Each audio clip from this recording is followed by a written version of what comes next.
समय पर, उससे पहले लक्ष्मी और दरिद्रता फिर भ्रमण पर निकलती।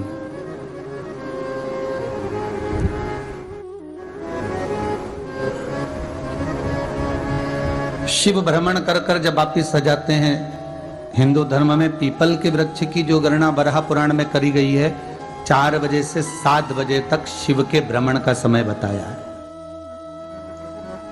शाम को।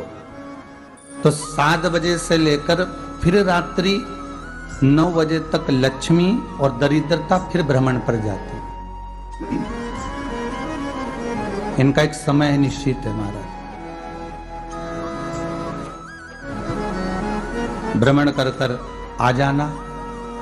अब इस बीच में जब लक्ष्मी और दरिद्रता दोनों निकल कर जा रही हैं, तो दोनों एक भाव रख कर जाती हैं कि आज हमको कहां प्रवेश करना है।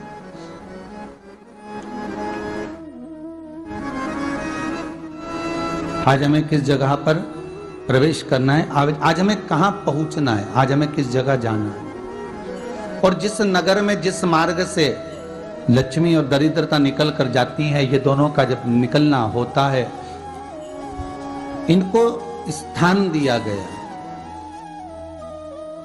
जहां पर स्वच्छता हो, घर के दरवाजे पर रंगोली डली हुई हो, द्वार पर जल छीटा गया हो। महाराज उस द्वार पर लक्ष्मी प्रवेश करती है तो दरिद्रता भी जाने लगती है अंदर। जब दरिद्रता अंदर जाने लगती है तो लक्ष्मी उसको रोक देती है, पहले मैं देखकर आती हूं कि तेरे लिए स्थान है कि नहीं, तू यहां रुक।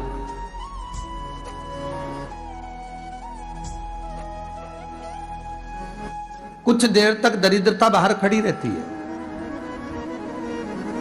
और लक्ष्मी जी की बड़ी बहन जब दरिद्रता बार बार अंदर जाने का प्रयास करती है तो लक्ष्मी जी कहती हैं, जी तू इतनी बड़ी होकर तुझे मालूम है तू तेरा सम्मान होना चाहिए, आदर होना चाहिए, और तू अंदर चली जाए और कोई तेरा सम्मान ना करे तो कितना बुरा लगेगा, इसलिए तू बाहर खड़ी रहे, मैं अभी आई। अंदर जाती है और जब लक्ष्मी जी भ्रमण कर लेती हैं, अंदर प्रवेश कर कर आती हैं, और प्रवेश कर कर आती हैं तो दरिद्रता पूछती है चले अंदर। तो लक्ष्मी जी कहती हैं, तुझे मालूम नहीं है क्या जीजी कि जिस घर में मैं प्रवेश कर जाती हूं उस घर में फिर दरिद्रता नहीं जा सकती, क्योंकि ये तेरा वचन था, ये तेरा वचन था।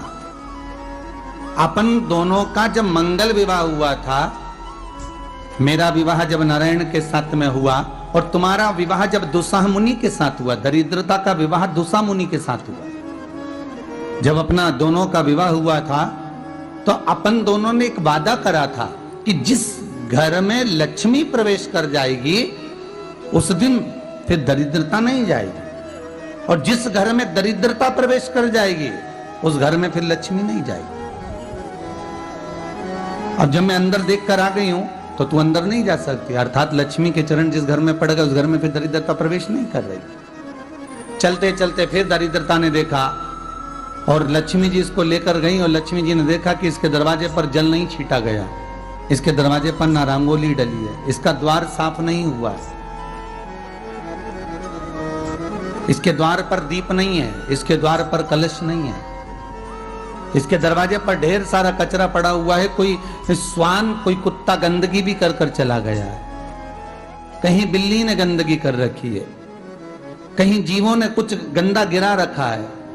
तो फिर लक्ष्मी जी कहती है, जी अब मैं होकर आ गई थी ना, अब तू जा, तू होकर आ। और दरिद्रता प्रवेश करती है तो अंदर जाकर क्या देखती है दरिद्रता कि इतनी सवेरे से मैं घूमने इनके दरवाजे पर आई और ये तो सब चादर तान के चकाचक गुर्राटा भर भर कर सो रहे हैं। तो दरिद्रता कह देती है, तुम्हारा भाग्य ही बेकार है, तुम्हें क्या करूं, तुम ऐसे ही सोते रहो। और दरिद्रता गुस्से में बाहर निकल कर आती है, लक्ष्मी से कहती, लक्ष्मी तू इसके घर में जाना ही मत ही। तो दरिद्रता को कहती है, जी तेरी बात नहीं मानूंगी क्या मैं? लक्ष्मी जी बोली, मैं तेरी बात नहीं मानूंगी, बिल्कुल नहीं जाऊंगी इसके घर में, तू चिंता मत कर, चल आगे चल। फिर आगे ये लक्ष्मी और दरिद्रता का प्रवेश। आपके घर का द्वार आपके घर का दरवाजा। फिर निवेदन करूंगा एक बहुत सुंदर बात, हमें महाराष्ट्र से सीखना चाहिए, हमें साउथ से सीखना चाहिए, दक्षिण से।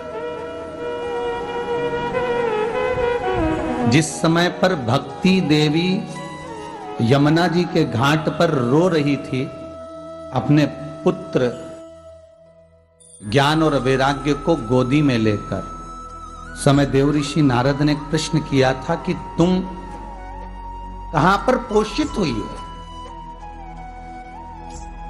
तुम्हें ऊर्जा कहां से प्राप्त हुई? तो कहा मैं गुजरात से तो चली हूं। और वहां से चलती चलती भक्ति देवी कहती है मैं बहुत दुखी होकर, बूढ़ी होकर, द्रवित होकर, बड़ी दुख में वहां से चलते चलते जब मैं महाराष्ट्र में पहुंची तो मैंने वहां जाकर देखा कि वहां पर लोग हर पल हर घड़ी ब्रह्म मुहूर्त में उठकर स्मरण करते हैं, नाम जाप करते हैं और दरवाजे पर जल छीट कर रंगोली डालते हैं। तो कह रही है कि वहां पर मैं थोड़ी अवस्थावान होने लगी, वहां मुझे अच्छा लगने लगा। फिर जब मैं और आगे पढ़ी, दक्षिण में जब पहुंची, वहां पर जाकर मैंने देखा कि सुबह से उठकर मंगलाचरण, मंगला स्तोत्र और वेदों की ध्वनि होने लगी। वहां पर मैं और आनंदित हो गई। हमें कुछ चीजें महाराष्ट्र से सीखना चाहिए कि वहां रहने वाले जो भगत हैं, वारकरी संप्रदाय के जो भक्त होते हैं, वैष्णव जो धर्म के भक्त होते हैं, उनका नियम है सवेरे के समय घर में पानी है कि नहीं है, पर जब भी वो घर का दरवाजे के बाहर थोड़ा ना थोड़ा पानी तो छींट ही देते हैं। और छींटने के बाद फिर वहां पर अपने यहाँ तो दिवाली पे रंगोली बनती है जी, और वहां पर रोज की रंगोली बन जाती है कि कभी हो सकता है परमात्मा राह भूल कर हमारे घर में प्रवेश कर जाए, इसलिए वहां प्रतिदिन की रंगोली, प्रतिदिन।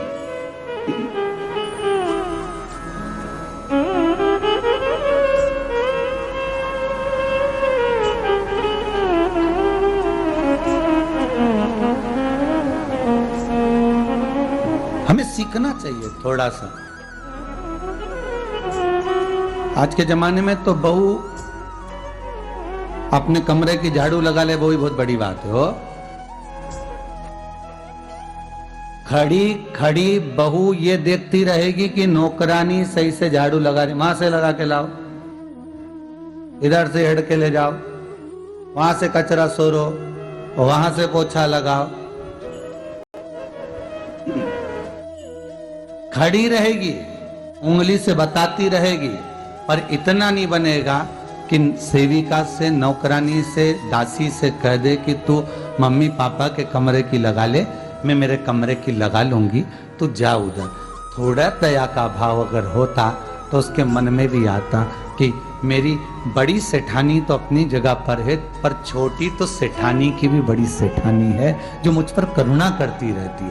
पर बड़ी तो कहे कि बेटा रहने दे, तू उधर ले जा, जब भाभी के कमरे में देख ले जा, उसके बच्चों का बड़ा फैलारा रहता ना, तो उधर देख ले जा, तो जरा उधर, मां उधर भेज रही है।